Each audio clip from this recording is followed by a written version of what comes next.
जय सदाशिव। शिव की कृपा चैनल में आपका हार्दिक स्वागत है।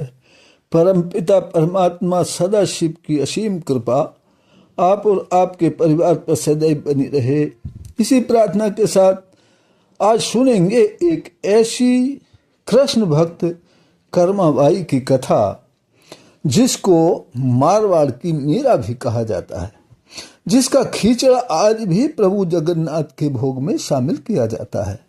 इस कथा को पूरा सुने, आपके कई सवालों के जवाब और कल्याणकारी रहस्यों का ज्ञान होगा। चैनल को सब्सक्राइब कर लें ताकि हम सब शिव की कृपा से जुड़े रहें। तो कर्माबाई का जन्म राजस्थान के नागौर जिले की मकराना तहसील के गांव कारवा में जीवन राम डूडी के घर हुआ था। तो जीवन राम कृष्ण के बड़े भक्त थे। घर में ही मदन मोहन के नाम से एक मंदिर बना रखा था। रोज सुबह शाम पूजा अर्चना करते और भगवान को भोग लगाते थे। छोटी बच्ची कर्मा ये सब देखा करती थी। अब कर्मा कुछ बड़ी हो गई तो कार्तिक पूर्णिमा स्नान के दिन कर्मा के माता पिता कर्मा को भगवान के भोग लगाने की जिम्मेदारी सौंपकर पुष्कर गंगा स्नान हेतु चले गए। अगला दिन वह बेटी कर्मा ने सुबह उठते ही भगवान के भोग के लिए बाजरे का खिचड़ा बनाकर भगवान की काठ की मूर्ति के सामने रख दिया और कह दिया, प्रभु जब भूख लगे तो खा लेना, मैंने भोग लगा दिया है, मैं घर के दूसरे काम कर लेती हूँ। घर का काम निपटा कर कर्माई देखा खिचड़ा तो ज्यों का त्यों रखा है।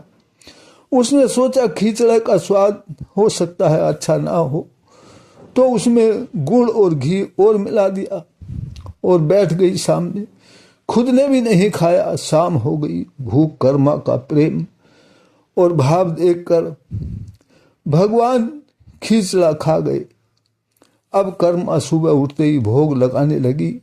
कर्मा के माता पिता जब वापस आए और उन्होंने कर्मा का ये चमत्कार देखा तो सोचने लगे, जिस प्रभु के दर्शन करने को हम पुष्कर गए, बेटी कर्मा ने उन्हें घर ही बुला लिया। तो समय बीतता गया। कर्मा के माता पिता स्वर्गवासी हो गए। कर्मा अपने साथ प्रभु की मूर्ति को लेकर जगन्नाथपुरी में चली गई। एक दिन सुबह एक बालक आया, बोला, माता आपके खिचड़े की और घी की खुशबू से मुझे भूख लग गई है, क्या मुझे भी खिचड़ा खाने को मिलेगा? कर्माबाई ने कहा, पुत्र जरूर मिलेगा। उस बालक ने खिचड़ा खाया और कहने लगा, क्या मुझे ये खिचड़ा रोज मिल सकता है? कर्मा ने कहा, मेरे बच्चे जरूर मिलेगा, तुम खिचड़ा खाने के लिए आना, मैं बनाकर प्रभु को भोग लगाकर तुम्हारे लिए जरूर रखूंगी। अब बालक रोज आकर खिचड़ा खाने लगा। एक दिन बाबा कर्माबाई के घर आया एक बाबा और कहने लगा, बेटी तुम भगवान की अनन्य भक्त हो, लेकिन भगवान का भोग स्नान करने के बाद विधि विधान से ही लगाया करो।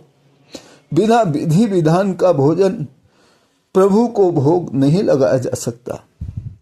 बाबा बताकर चला गया विधि विधान। तब कर्मा बेचारी सीधी सादी विधि विधान के अनुसार भोग लगाने लगी।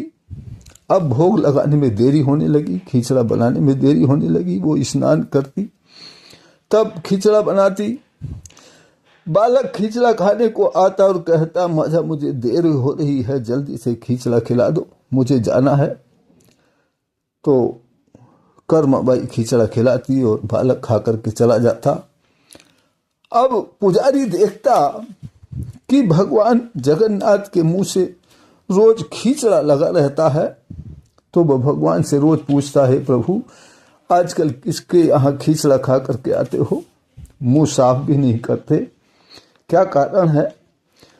तब पुजारी को एक दिन भगवान स्वप्न में आए और बोले कि मैं माता कर्मबाई का खिचड़ा बहुत पसंद करता हूँ और उनके यहाँ खिचड़ा खाने जाता हूँ, परंतु एक बाबा ने उनको विधि विधान से खिचड़ा खिलाने को कह दिया है।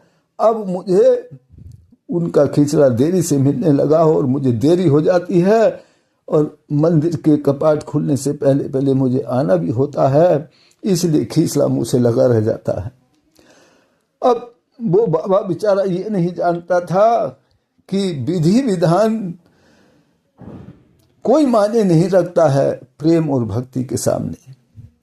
पुजारी ने बाबा को बुलाकर ये बात बताई तो बाबा ने कर्माबाई के घर जाकर कर्माबाई से क्षमा मांगी और कहा, मैं आपकी प्रेम से भरी हुई भक्ति को नहीं समझ सका, इसलिए आप पहले ही तरीके से भगवान को भोग लगाएं। कर्माबाई पहले तरीके से भगवान को भोग लगाने लगी। अब एक दिन पुजारी ने देखा प्रभु जगन्नाथ की आंखों में आंसू आ रहे हैं और भोग भी नहीं लगा रहे हैं। ये बात सभी जगह फैल गई, धीरे धीरे राजा तक पहुंच गई। तो राजा को बड़ी चिंता हुई। उसने भगवान जगन्नाथ जी से प्रार्थना की कि हे प्रभु क्या कारण है।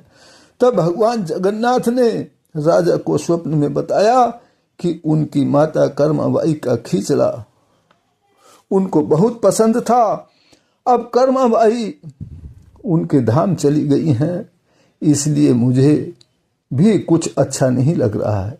तब से राजा ने प्रभु जगन्नाथ के भोग में कर्माबाई का खिचड़ा लगाने का पुजारी को आदेश दिया और कहा कि आज से कर्माबाई का खिचड़ा भी भोग में लगाया जाएगा। तो तब से ये कर्माबाई का खिचड़ा भोग में लगाया जाता है। ये थी इसके रहस्य की कहानी। परम पिता परमात्मा सदाशिव की कृपा हम सभी पर बनी रहे, इसी प्रार्थना के साथ फिर मिलते हैं अगली वीडियो में। तब तक के लिए जय सदाशिव।